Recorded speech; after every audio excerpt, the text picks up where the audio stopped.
Welcome back. We're now on 21.4, Transmutation and Nuclear Energy. Here we're going to talk and describe the synthesis of transuranium nuclides, explain nuclear fission and fusion processes, relate the concepts of critical mass and nuclear chain reactions, and summarize the basic requirements for nuclear fission and fusion reactors. So nuclear transmutation is the conversion of one nuclide into another. So this can be done by either one nuclide decaying or by it reacting with the nucleus of another particle. Our first man-made nucleus was made by a transmutation reaction. And this was done by Ernest Rutherford in 1919, where he took nitrogen-14 and bombarded it with an alpha particle and made oxygen-17.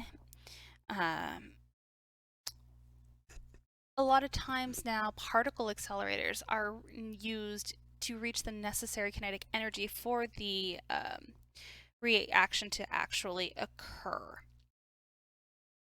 So this is how a lot of the synthetic elements have been made, is in a particle accelerator. So it is a vacuum, so the particles are moving in a vacuum, so there's no gas molecules or anything to get in the way. And magnetic and electric fields are used to increase the speeds of the particles so they can get the necessary kinetic energy to collide and for the reaction to occur. So there's a bunch of synthetic elements that have been made nowadays. We're at 22 that have been produced and officially recognized by IUPAC that are called the transuranium elements, so elements beyond uranium, which is element 92. Some of these elements have been made and isolated and are used, for instance, in the military. However, storage and disposal are problems with some of these due to some of their long half-lives.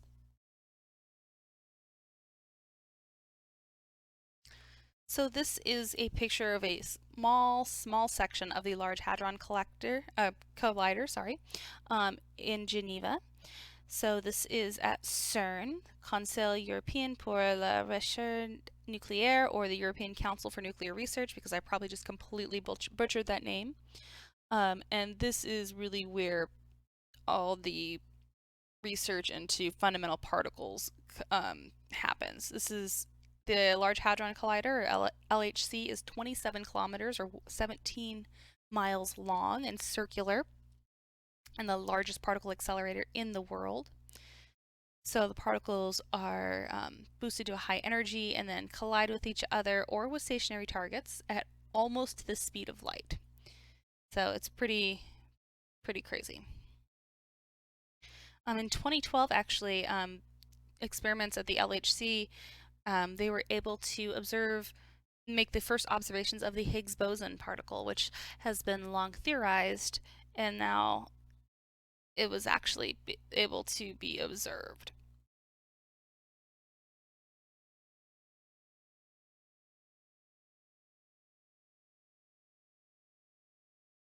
So, heavier elements that have smaller binding energies per nucleon can decompose into more stable elements that have an intermediate mass number and a larger binding energy per nucleon. And this also produces neutrons. When this happens, when you have this decomposition of a larger nucleus into smaller pieces, we have what is called fission. So fission is actually random, and it can form a large number of products and does not occur naturally. You have to induce it by a neutron bombardment. So you throw some neutrons at your heavier element, and then when those hit, it causes it to break apart into products. Now this can produce a huge amount of energy. If we were to do fission on 1 kilogram of uranium-235, it would make about 2.5 million times as much energy as a kilogram of coal. So it makes a ton of energy, especially compared to something like coal. And then if that element undergoes fission and then it produces neutrons, those neutrons then cause the fission of another, for instance, uranium-235, and then that produces neutrons that hit another U-235, and it keeps going and going. This is called a chain reaction. Now, if you have it where too many neutrons are escaping without interacting with the nucleus, then you don't have a chain reaction. So you have to have enough of those neutrons that are contained and able to collide with another, for instance, U-235, to continue going. So here's a picture showing you fissionable uranium-235 nucleus. So a slowed down neutron hits it and causes it to become unstable with this U-236 here when that neutron's absorbed. And then this is going to break apart into some smaller nuclei. In this case, it broke apart into barium-141 and krypton-92, and it also gave off some neutrons. Usually they give off 2 or 3, and then a bunch of energy is also released. So again, fission, the products are random. So this is showing you from uranium-235 some of the products that can form. And it also gives you, in B, it's showing you kind of a distribution of the chance of these different products. So you can see the ones with like the mass number of around 140 or was it 130 seem to have a higher likelihood.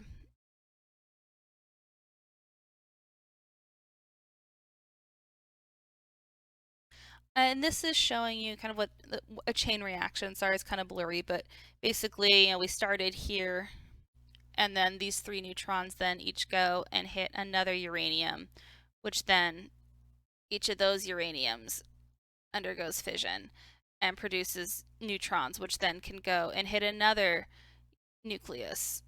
So that's when we talk about the chain reaction. It just keeps going and getting bigger and bigger as it goes. If you have some material that can sustain a nuclear fission reaction or chain reaction, we call it fissile or fissionable. And fission can become self-sustaining when the number of neutrons that are produced by fission equals or exceeds the number of neutrons that are absorbed by splitting the nuclei, plus the number that escape in the surroundings. Okay, so it's self-sustaining if we're making enough neutrons to make up for the ones that are absorbed when they hit another nuclei and the ones that might escape from the system and not hit a nuclei. The amount of fissionable material that will support a self-sustaining chain reaction is called a critical mass, and this is dependent on the type of material that you're looking at, how pure it is, the temperature it's at, the shape of it, and how the neutron reactions themselves are controlled. So it's not just one set critical mass. There's a lot that it depends on. The amount of fissionable material that cannot sustain a chain reaction is called the subcritical mass. And if you have an amount of material in which there's an increasing rate of fission, you have a supercritical mass.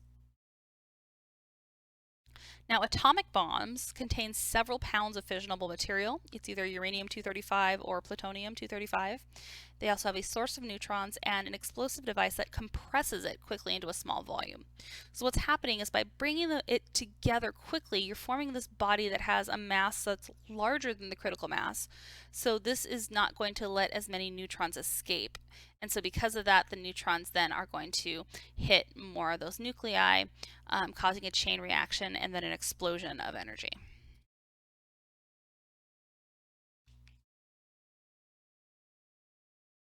So this is showing you subcritical versus critical mass. In the subcritical mass, it's too small.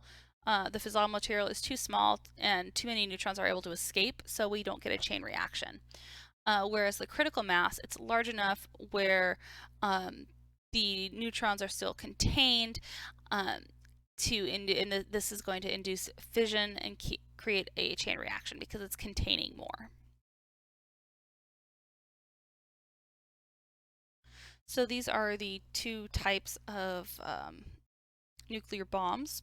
A is the nuclear bomb that destroyed Hiroshima on August 6, 1945. It had 2 subcritical masses of uranium-235. Where conventional explosives were used to fire one of the subcritical masses into the other, creating the critical mass for the nuclear explosion. So they took 2 subcritical masses and used the detonator to push them together, creating a critical mass. Then the plutonium bomb in B which was used on Nagasaki on August 12, 1945, had a hollow sphere of plutonium that was rapidly compressed using conventional explosives. So then this concentrated the plutonium in the center, and that was greater than the critical mass necessary to create the nuclear explosion.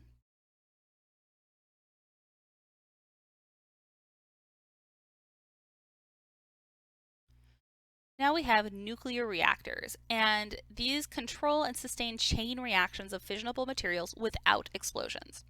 So the gist is they separate fissionable nuclear material, such that a critical mass cannot be formed, and that allows the reactions to be shut down. And the energy that's released by the reactions is trapped as thermal energy, aka heat, which then boils water, produces steam, which in turn turns a turbine to power a generator to produce electricity. This is a picture of the Diablo Canyon nuclear power plant near San Luis Obispo.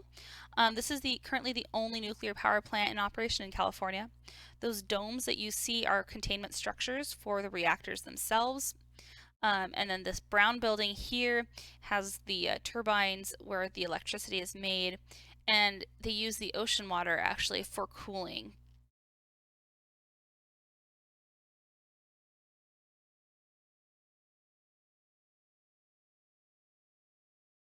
So we're going to talk about the different parts of these reactors. The first type is the nuclear fuel, and this has our fissionable isotopes such as uranium-235 to produce a self-sustaining chain reaction.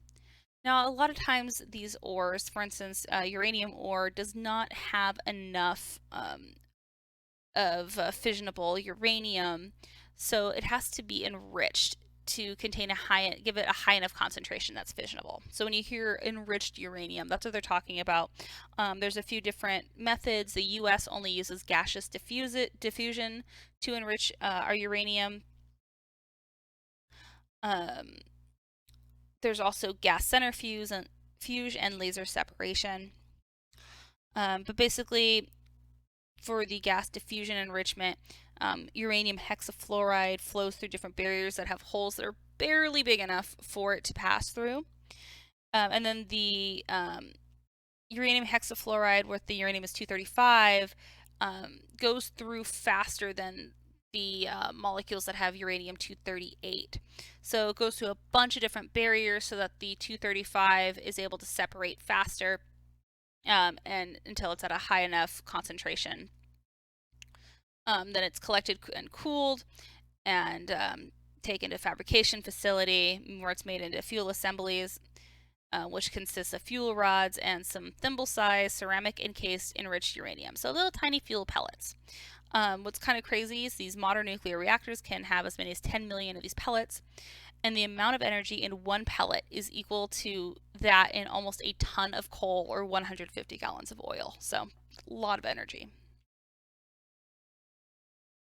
The next part in our reactors are nuclear moderators, and these are substances that slow down the neutrons to a low enough speed to cause fission, because otherwise the neutrons are actually moving too fast. So we need them to slow down so that the fuel can actually absorb them to produce additional nuclear reactions. So the fuel needs to be able to absorb the neutron to make the products and make the neutrons and give off energy, and now it's given off a neutron so it can go and react more. Early reactors used to use high purity graphite. The US uses only heavy water, which is this guy, or light water, which is just regular water.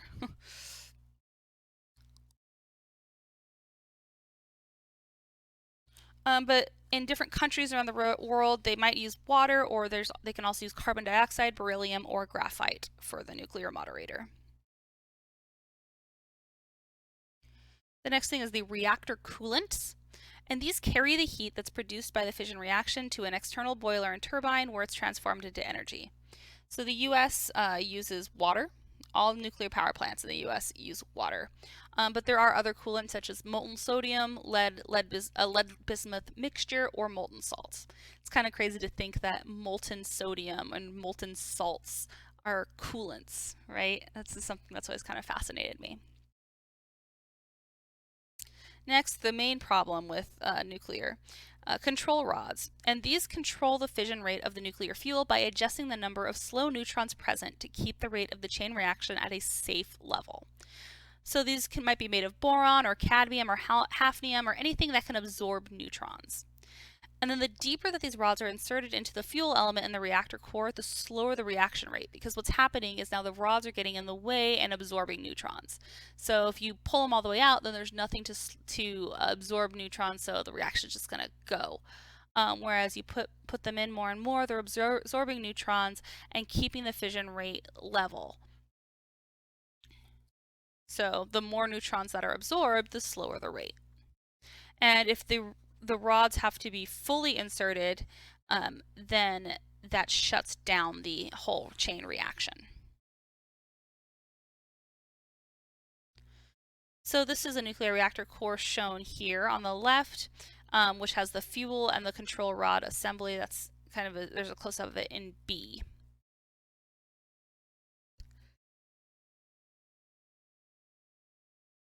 And now we have the shield and containment system. So the containment system, or shield, has three parts. The first is the reactor vessel, which is anywhere from 2 to 20 centimeter thick steel shell, and this is going to absorb much of the produced radiation with the moderator. After that, you have a 1 to 3 meter thick high density concrete main shield. So that's usually what you see like in that picture. Go back. That's what you're seeing there. And then there's a personnel shield that is lighter materials. That's for the operators themselves to protect them from gamma and X-rays. The reactors are often also covered with steel or concrete dome designed to contain radioactive materials in the event of an accident. Sorry, I kind of misspoke. That high density concrete main shield is still inside the other dome. So you have these fail safes, but these power plant systems can still fail, and their safeguards can also fail. And there can be catastrophic accidents such as chemical explosions, nuclear meltdown. For instance, Three Mile Island was in the U.S. In March 1979. This is in Pennsylvania. The Unit 2 reactor cooling system failed. Cooling water spilled from the reactor onto the floor of the containment buildings. The pumps were stopped. The reactors overheated due to the high radioactive decay heat that was produced in the first few days after it shut down, and making the temperature climb to almost 2200 degrees Celsius, making the upper portion of the core begin to melt.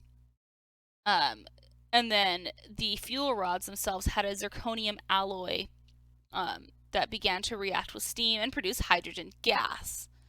So now you have this hydrogen gas in the building, and people were afraid that there might be an explosion because the hydrogen is mixing with air. But they were able to vent the hydrogen and the radioactive gases in the form of krypton and xenon from the building, and restore cooling water circulation. But the whole plant itself was closed for almost 10 years during this cleanup process. It is open again and operating, just Unit 2 not so much, but Unit 1 is still going. There's also Chernobyl, which was in April 1986 at the Chernobyl nuclear power plant in Ukraine. So this is when it was still part of the Soviet Union. So there was an unauthorized experiment that was being operated at low power with some safety devices shut off, and one of the reactors became unstable. The chain reaction couldn't be controlled and got to a level far beyond what the reactor was designed for. So the steam pressure in the reactor itself rose between 100 and 500 times the full power pressure, and made the reactor rupture. Now, the reactor was not enclosed in a containment building, so a bunch of radioactive material spewed out, and also more fission products were released, because as the moderator, which was made of graphite, ignited and burned. They were able to control the fire, but over 200 plant workers and firefighters developed acute radiation sickness, and 32 soon died from the effects of the radiation. But they predict that about 4,000 more deaths will occur among emergency workers and former Chernobyl residents from radiation-induced cancer and leukemia. Since then, the reactor's been encapsulated in steel and concrete, um, and it's now, they call this decaying structure the sarcophagus. But it's been 30 years, some odd years later, and there's still significant radiation problems in the area, and Chernobyl pretty much is still a wasteland. And then recently, which you guys might remember, was Fukushima, the Fukushima Daiichi nuclear power plant in Japan in 2011, which was damaged by a 9.0 magnitude earthquake and a resulting tsunami. So the 3 reactors that were up and running at the time shut down automatically, and emergency generators came online to power the electronics and the coolant systems. But what happened was the tsunami flooded the emergency generators, cutting power to the pumps that circulated the coolant water through the reactors. So now you have this high temperature steam in the reactors that's reacting with zirconium alloy, making hydrogen gas, which then escaped into the containment building. And then this mixture of hydrogen and air exploded, releasing radioactive material from the containment vessels. And this was also as a result of the venting to reduce the hydrogen pressure. Deliberate discharge of coolant water into the sea, and then we had accidental or uncontrolled events. So an evacuation zone around the damaged plant extended over 12.4 miles away. An estimated 200,000 people were evacuated from the area. After that, all 48 of Japan's nuclear power plants were shut down, and as of December 2014 are still shut down. Public opinion has shifted from favoring to opposing the use of nuclear power plants. And Japan's atomic energy program is still stalled as far as restarting.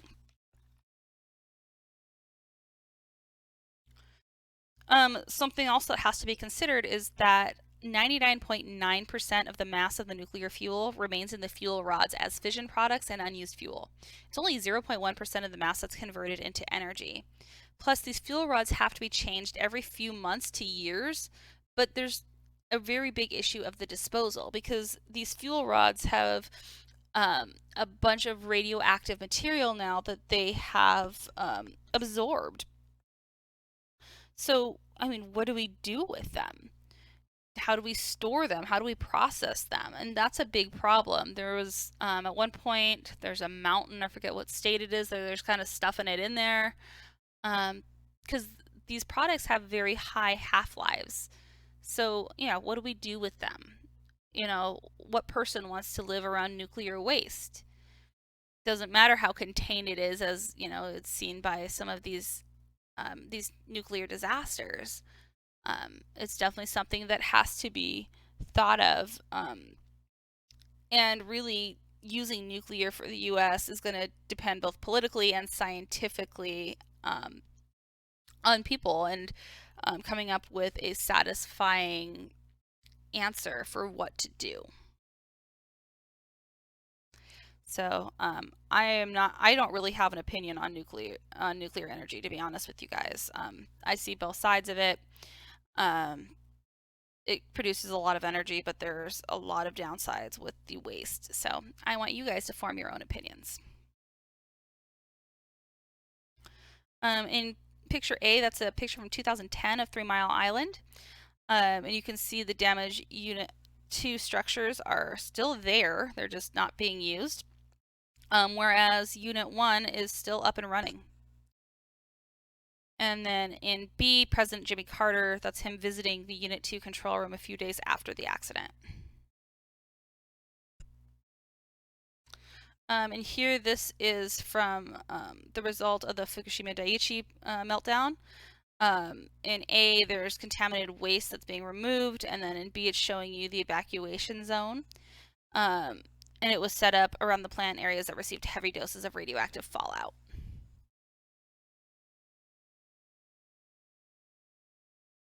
So fusion now. So we've been talking about fission, and now let's talk about fusion, which is where people want to go as far as nuclear energy. This occurs when you have a light nuclei that's converted into a heavier nuclei, and then there's mass that is then converted into large amounts of energy. So the energy of the sun is actually a net fusion reaction where you have 4 hydrogen nuclei fusing to produce 1 helium nucleus and 2 positrons. So you have 4 hydrogen nuclei, producing a helium nuclei and 2 positrons.